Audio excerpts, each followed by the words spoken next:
Nah, teman-teman, selamat datang lagi ya. Temanya sebagus apapun murai kamu pasti rusak ya. Kalau teman-teman mengindahkan hal-hal, ada 6 hal nanti yang ingin kita bahas ya di konten kali ini.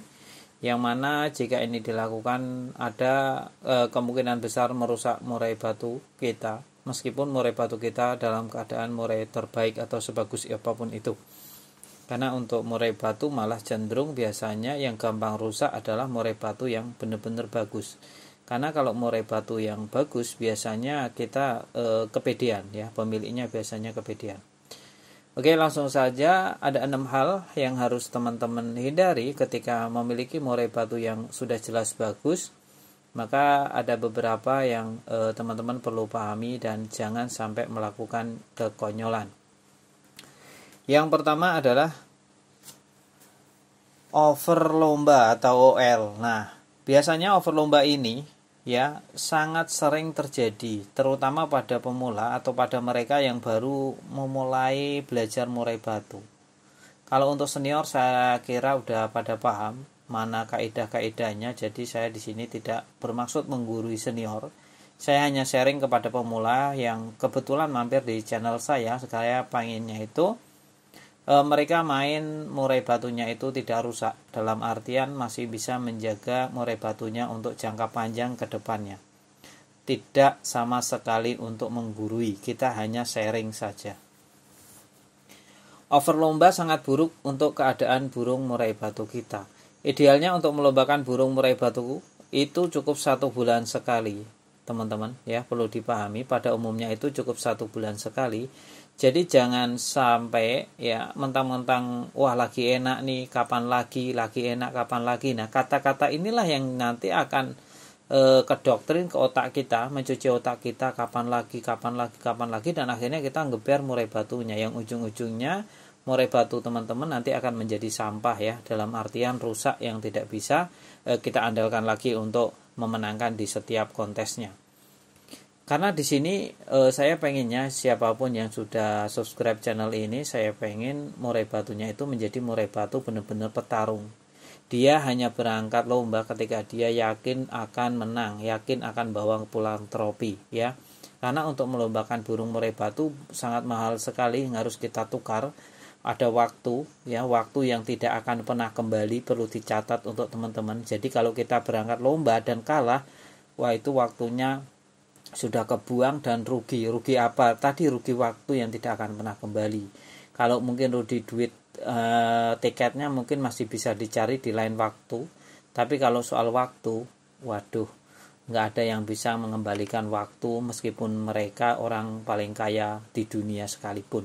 Nah, ini perlu dicatat. Terus momen seharusnya kita ada di sekeliling keluarga ya, bencengkrama ya, saling sapa. Kita malah kadang egois ya, melombakan burung murai batu bahkan sampai keluar kota.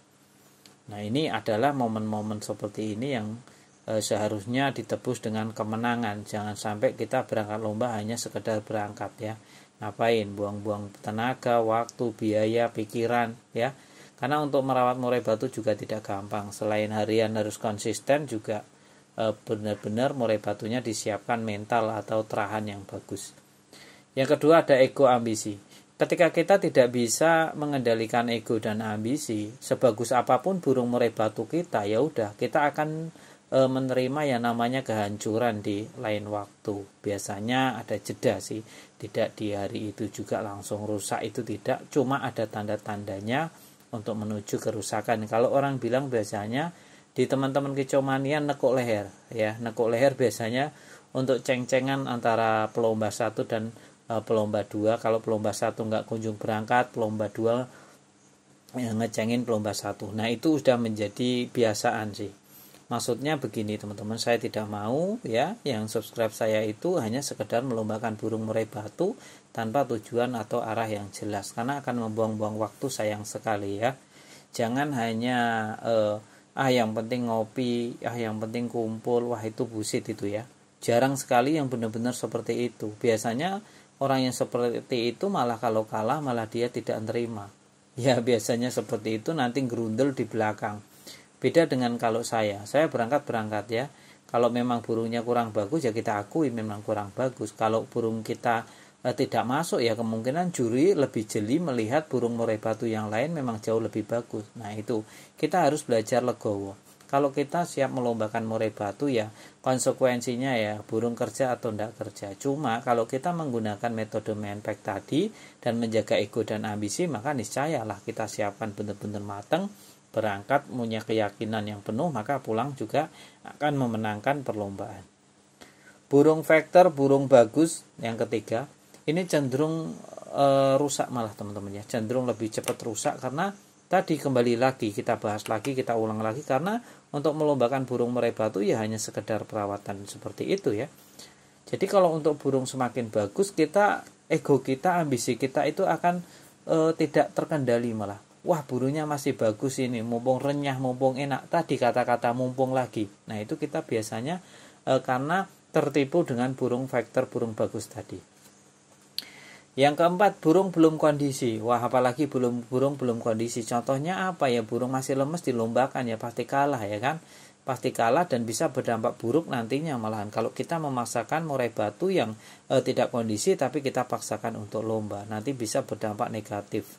Salah satunya ya kotoran, bau menyengat dan masih encer, itu salah satu ciri murai batu kita belum siap untuk bertarung ya di arena kontes ya dalam perlombaan kicauan burung murai batu tentunya. Jadi teman-teman harus benar-benar dipahami, kalau burung sebagus apapun terus kita paksa untuk lomba dalam keadaan dia butuh benar-benar istirahat, ya fatal nanti akibatnya ya. Tidak hanya kalah di saat itu, tapi untuk jangka panjangnya juga berimpact atau berdampak buruk. Terus murai batu idealnya dilombakan itu 1 bulan cukup sekali saja.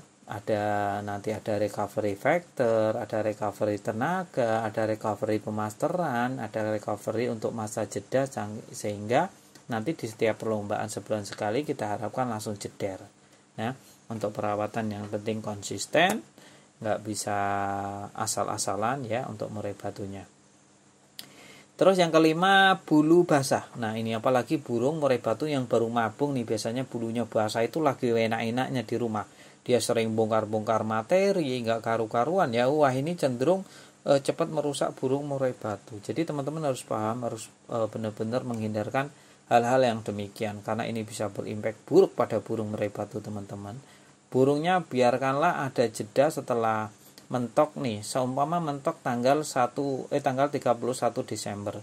Maka tanggal Januari full itu jangan pernah dilombakan. Teman-teman bisa melombakan di bulan Februari atau bulan Maret. Semakin ada jeda semakin bagus. Minimal 1 bulan lah itu kalau memang enggak. Tapi mentoknya bisa dipastikan di Desember. Nanti untuk Januari benar-benar pemasteran sama pengondisian seperti jemur, umbar ya, seperti itu, ada sauna juga dikenalin agar ada tenaga dan lendir-lendir yang di dalam tubuhnya juga hilang. Terus yang keenam, hal yang terakhir adalah burung dokor. Apalagi burung dokor. Burung dokor dilombakan banyak ya mereka, tapi ini bisa berdampak buruk sekali. Nanti burungnya malah rusak, cacat ya, malah tidak bisa dikembalikan lagi ke titik on fire-nya. Nah itu ya teman-teman ya, tentang 6 hal yang sebagus apapun burung murai batu teman-teman pasti rusak ya. Kita masuk ke penutup.